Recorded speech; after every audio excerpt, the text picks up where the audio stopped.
What is up, fight fans? This is UFC 308 time. This is Be All In Sports. My name is Brady. I'm going to break down some of these preliminary matches on the UFC 308 card. The first match that I'm going to talk about here, and we are going to do this quick and sleek like. The first match I'm going to talk about here is Bruno Silva versus Ismail Nardiev. Bruno Silva, the record of 23-11. Nardiev with a record of 23-7. Silva has lost his last three matches. Ismail was in the UFC quite a while ago and then is now back for his second stint in this one. But overall, he seems to be a well-rounded fighter. His kickboxing skills are right up there. I think Silva, he's going to give him a tough match on the feet. Silva is not the type of guy that's going to shoot for takedowns a lot, so I look for this to mostly stay standing unless Ismail decides to take it to the ground. I think he's got the better ground game. I think that he is going to be the faster, cleaner striker out of the two. So I'm going to side with Ismail, even though I don't like the fact that, you've already had your one stint, you're coming back. So Bruno Silva has been here for a while. He's fought top-notch competition. But I do think that in this match, I think the youth is going to play a big part. I think those last three fights that Silva has lost, he has, as I said, top-notch competition there. But when you're constantly fighting the top people, you're also taking some damage. He took a lot of damage in the Alex Pereira fight, and things kind of started shifting for him after that. So I do think that Ismail is going to get this fight at anywhere he wants it. I think he's better on the feet. Those leg kicks are dangerous. His body kicks were spot on when in some of his older fights that I was watching. So overall, I'm picking Ismail. He probably is going to be a parlay piece. I love taking little pieces like that still have that chance. Silva's dangerous, so there's still a chance that it goes the opposite direction in this way. But I am predicting that Ismail is going to get it done. I think this is going to go the distance. I think it's going to go long. So I'll say Ismail Nardiev by decision on this one. Next fight, Rinat Fakhretdinov versus Carlos Leal. I have flip-flopped so many times back and forth on this fight. On one hand, I keep looking at this as Carlos Leal. If you know who this man is, he's been in many different organizations. He's fought most recently in PFL, actually a smaller organization after that, I believe. And he does have a good record. He's fought some decent competition in PFL, but again, it's PFL. I'm not going to put a bunch of merit so much on PFL fighters. I think when you get to the UFC, you're going to take a step up in competition. He did most recently fight in LFA, I'm corrected. But it's a good win. He is a knockout artist, so that is why I'm slightly on the fence on this. But you go back and you look at Rinat, what he's been able to do against some top-notch competition so far in the UFC, which I do believe has the best fighters overall. So I think the pressure is going to be too much. I think the takedowns, I think he's going to get the takedowns. And I think it's just going to be over and over and over again, hanging on him, draining the muscles, kind of draining all of his power out. He knows that if he can just take him to later rounds, because Leal usually does not go to the later rounds in his fights. He's usually either knocking you out or he's, not winning those decisions. That's not necessarily his method for victory.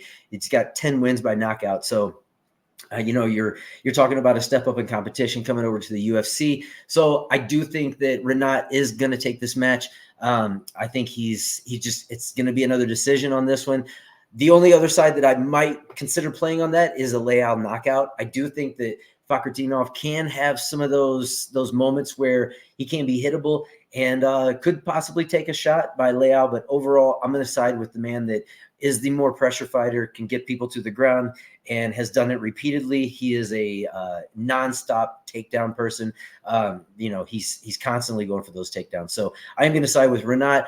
Can't decide if I'm going to put him in on a parlay yet, but most likely I will find a way to get him in there some way. On to the next.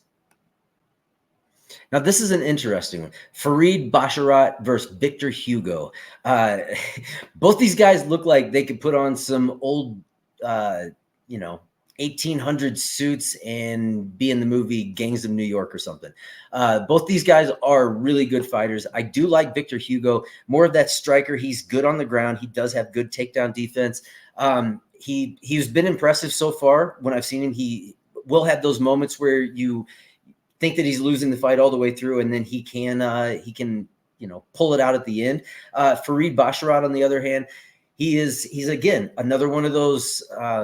He's always going to shoot. He's got good striking, but he always uses the striking to get the takedown. And when he gets the takedown, he will remain on top. That's his game.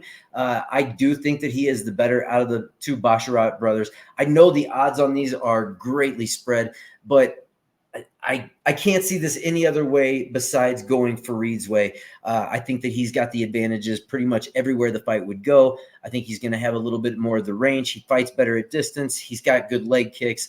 Hugo has the leg kicks as well, but I think overall Basharat is going to end up getting him to the ground and ultimately controlling him where this match goes. So Basharat for the win. Again, it's a little too steep to put in a parlay for me, so I will completely stay away from this fight unless I'm going to go the over 2.5 on this one.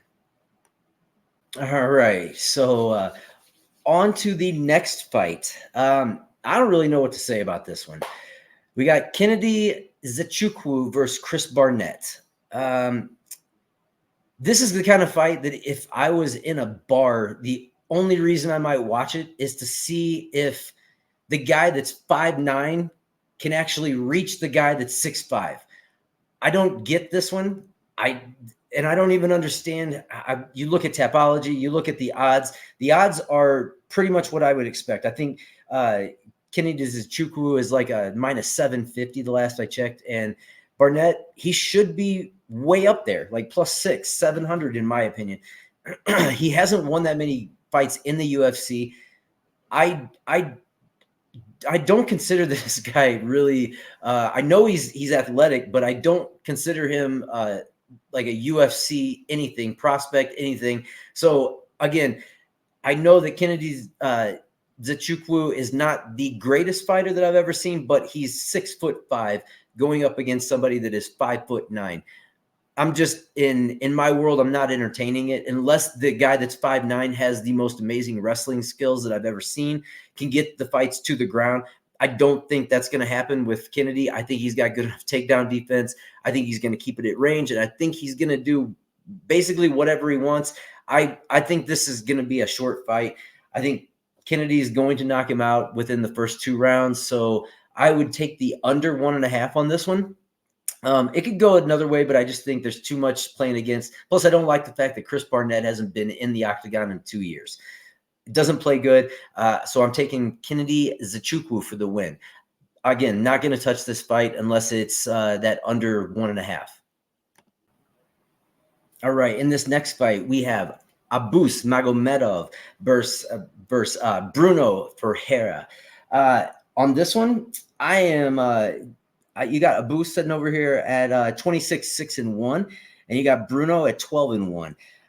In this one, this is another one that I think is a very interesting match because I haven't been really impressed with Abus that much. He's 34 years old. Bruno's 31.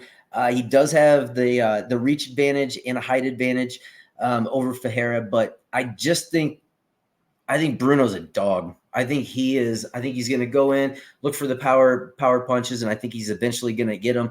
I can see this fight going into the later rounds, but I do think that Bruno is going to put him out pretty early. He fights like a madman. He'll come in, and I think in that first round, I think he's going to be overwhelming. At first I was on Magomedov, but I since changed it. I do think that Bruno's going to get the win. I like taking underdogs at this price. So yeah, Bruno for the win. I'm probably going to put a little something on him as that underdog play too. I like it. On to the next one. All right, this fight I am super excited about. We have Miktobek Orolbai versus Mateusz Rebecki. This fight, again, I think it's a very close fight. I know at first I was all over the Orolbai side due to the wrestling. But then once you go back and you watch tape, Rebecki has a similar game. He's very active on the feet. He's going to throw a lot of punches. He's going to beat you with volume a lot of times. He has very good takedowns. His wrestling is top notch. Orobai, going back and looking at some of his tape, there's some question marks in not only his takedown defense, but he was controlled in a couple of his matches a little bit on the fence, especially in that Els Brenner fight, and in later rounds he looked like he was gassing a little bit. I don't know. Sometimes you have to kind of judge: is that a one-time occurrence? Is he going to work on that? I know that he does have a good team behind him. I'm going to go with the guy that I do think has a little bit more of a size advantage in this one. I think, like I said, both of them have the wrestling skills to counteract each other. I think Rebecki, if it does stay on the feet, I think it's going to be trouble for Orobai. I think he could possibly out-volume him, but in the end, I think Orobai his striking is a little bit more powerful. I think he's going to do more damage, and if it goes to the ground, I think it will be just enough for him to get the win in this one. But I think it's going to be close. I'm going to say this one will go to a split decision, but I do think that Orobai will have the power advantage. I think he's going to do a little bit more damage and have a little bit more of the control time. Rebecki could flip-flop a little bit of the wrestling and have some equal control time as well. But overall, I'm going to go with Orobai on this pick. I probably will find a way to pick him as a money line, but it keeps going back and forth so much with the odds that I'm kind of hoping that it'll drop just a little bit more, and I will hit it for a parlay piece. Next fight. Okay, the last fight that I'm going to be talking about for the prelims is going to be Jeff Neal versus Rafael dos Anjos. This is another good fight, but I think it's a little past its prime. In my opinion, you have Neal, who's 34 years old. Dos Anjos is 40 years old right now. I believe he's actually going to turn 40, maybe even 41 on fight day. So, in this scenario, Jeff Neal has the reach advantage. He's going to have the size advantage. He has been subbed twice, but one of them, let's take into account who you're getting subbed by. Shavkat Rakhmonov, who subs everybody whenever he wants to. And then the other one was back in 2013. So I'm not going to put a lot of merit on that. I believe he's improved his game since then. I don't look at Dos Anjos as necessarily a really powerful fighter to this point. He does have the volume. But I think with the reach advantage, I think Neal's going to he will have that size advantage. We'll be able to keep the wrestling intact. I think the only way that I see this being a disadvantage for Neal is if this fight does go to the ground. I think that Dos Anjos might be able to get some ground and pound going there, or maybe a submission, take his back. But ultimately, I don't see that scenario playing out. I think this is going to remain on the feet. While Dos Anjos may have the volume, I think Neal is ultimately going to have the power advantage. I think he's going to outstrike him, and I think he's going to do more damage. So ultimately, I'm going to take Jeff Neal in this one. This is also one of those, if you're looking for a three-piece parlay, this may be a great three-piece parlay with somebody if you're looking to make some early money on that prelim section. Jeff Neal parlayed with maybe a Renat would be a good parlay piece. I also like the Nardiev, maybe put that with Jeff Neal. I think that's a good little parlay piece right at the beginning, make you some money, and then carry that over, maybe parlay one of those early guys with one of your later guys. I will be back to possibly break down these fights a little bit more and give you more of my parlay pieces for this weekend. And I also will do a main card breakdown coming up maybe after weigh-ins, I'm thinking. So stay tuned. We ballin'.